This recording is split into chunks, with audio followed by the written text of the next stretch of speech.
میں محمد بشیر ہوں کنیز کا متاثر، کیونکہ اور متاثر کمیٹی میں بھی میں ہوں۔ اصل میں جو سیلاب آ کر جو اچانک سیلاب آ گیا بجلی لگنے سے، تو اس میں سے سب سے زیادہ 13 گھرانہ بالکل منہدم ہوا ہے۔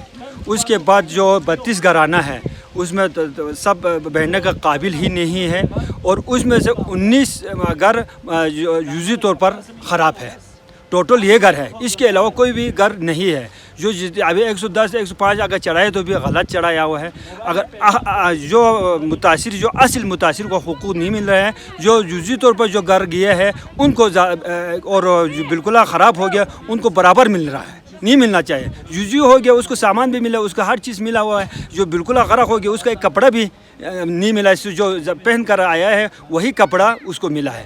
تو آج ادھر یہی ہو رہا ہے، جو حقدار کو نہیں ملتے ہیں، جو ادھر سے تقسیم ہوتا ہے۔ اگر آپ NGO والے کوئی بھی آئے تو جو حقدار کو سامنے راشن دے کر آپ لوگ ایشو کر کے خود ایشو کر کے چلے جائیں، تاکہ حقدار کو راشن مل سکے۔ اور ابھی ہم بغیر چھت پہ میدان گوشت میں بیٹھا ہوا ہے، 1.5 مہینہ ہو گیا، ابھی تک ہمارے لیے چھت نہیں ہے۔ کیوں چھت نہیں؟ گورنمنٹ ہمیں ادھر سوچ رہا ہے، نہ ادھر عوام سوچ رہا ہے، تاکہ ہمیں سیال آنے سے پہلے ہمارے چھت ہو جائے، تاکہ ہم سکون سے زندگی بسر سکیں۔ میرا نام ممتاز کلیم ہے اور میرا تعلق موضع کنیز ضلع گانچھے سے ہے، اور میں اسٹوڈنٹ ہوں۔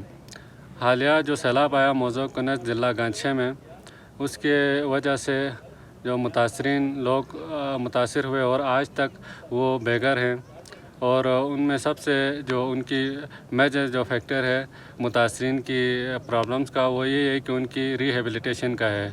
تو ہماری جو گزارش ہے وہ یہی ہے کہ ہمارے آبادکاری اور ہم آپ دیکھ سکتے ہیں یہاں پر ٹینٹ میں زندگی بسر کر رہے ہیں ہماری فیملی سمیت۔ تو ہماری گزارش یہی ہے کہ جلد از جلد ہمیں جو ہے وہ خالصہ سرکار جو ہمارے گاؤں میں یہاں میدان گوشت میں ہم آباد ہیں، یہاں پہ ہمیں جو ہے وہ زمین الاٹ ہو گورنمنٹ کی طرف سے، تاکہ ہم اپنے گھر بنا سکیں اور اپنی زندگی جو ہے وہ آگے جاری رکھ سکیں اپنے فیملی کے ساتھ۔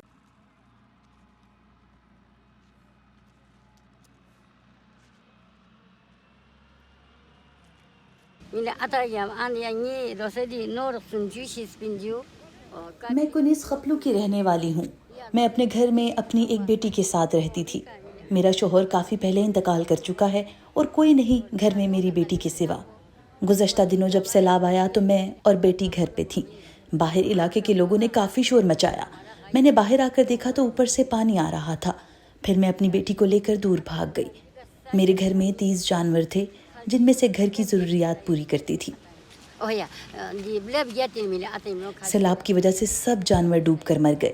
گھر کی حالت ابھی آپ لوگوں نے دیکھی۔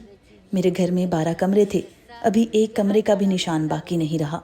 گزشتہ کئی دنوں سے میں کسی اور کے گھر رہ رہی ہوں۔ بس اب کیا کر سکتی ہوں؟ ایک گھر تھا وہ بھی پانی لے گیا، کچھ جانور تھے وہ بھی مر گئے۔ اب کیا کروں نظام زندگی چلانے کے لیے؟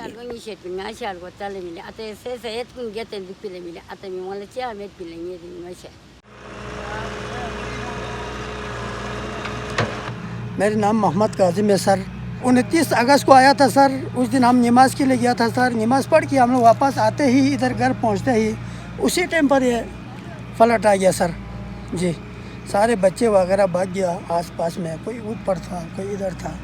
بس اللہ کی وجہ سے کوئی نقصان صرف مال کا جان کا تو نہیں ہوا ہے، مال بادشاہ کا سب کچھ ہوا ہے۔ ان میں سے سر ہم لوگ لکڑی شکڑی نکال رہے ہیں سر، کوئی سامان جو اندر ہے وہ سارے جو ہے نا، کوئی ٹوٹا چھوٹا ہوا ہے نکلتے ہیں، کوئی ثابت نکلتا ہے، اس طرح سے ہے۔ بکری شکری تو سب مر گیا ہے، باقی جو ہے نا گاؤں والے بھی مدد کرتے ہیں، ادھر سے بھی پورا جو ہے نا یونین والا ادھر سارے بندوں نے تعاون بہت کچھ کیا ہے سر، بہت ان کو بھی شکریہ، آپ لوگوں کو بھی بہت شکریہ۔ بہت دور سے بندے ہر روزانہ کوئی 2 3 4 گاڑیاں آتے ہیں، ریلیف کا سامان بھی لاتے ہیں، انہوں نے مہربانی ہے بہت پوری یونین کا چھوڑ اس کردوں سے کھرما سے ہر جگہوں سے بہت بندوں نے ادھر چکر مارا ہے سر، آیا ہے۔ ابھی تک ہم لوگ کوئی ٹین میں رہتے ہیں، کوئی اب رشتہ داروں کے گھروں میں رہتے ہیں سر۔ یہ مشین کل ایکسن صاحب آ کے کہا تھا، یہ